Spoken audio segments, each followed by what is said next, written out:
kurban haji siji. Untuk kurban kan? Iya. Alhamdulillah. Ini buat mas kawin boleh ini. Masuk ini sudah.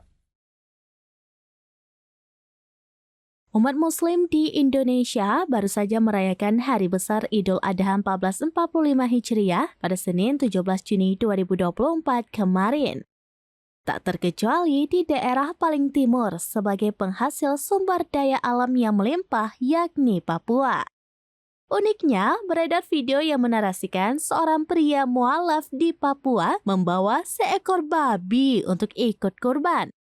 Tampaknya ia tidak mau ketinggalan dengan umat muslim lainnya yang melaksanakan kurban di saat menyambut Hari Raya Idul Adha. Dalam keterangan video dijelaskan bahwa pria tersebut baru saja memeluk agama Islam tidak lama menjelang Idul Adha 1445 Hijriah ini. Oleh karena ketidakpahamannya, ia membawa seekor babi ke halaman masjid dengan niat untuk dikurbankan. Babi yang dibawa pria mualaf di dalam video tampak gemuk terawat, sehingga ia mengira bisa diikutsertakan dalam kurban Idul Adha kali ini.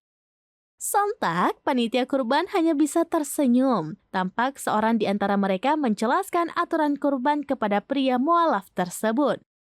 Sang pria mualaf pun kemudian ikut terkekeh bersama panitia lainnya.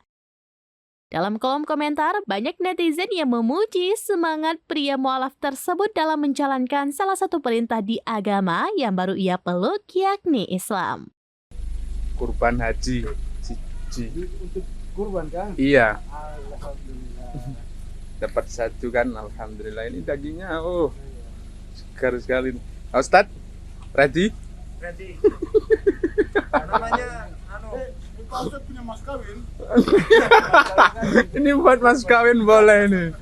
Masuk ini sudah. Oh. Kalem. Belang ya. Aku lagi roh iki lho. Download Tribun X sekarang. Menghadirkan lokal menjadi Indonesia.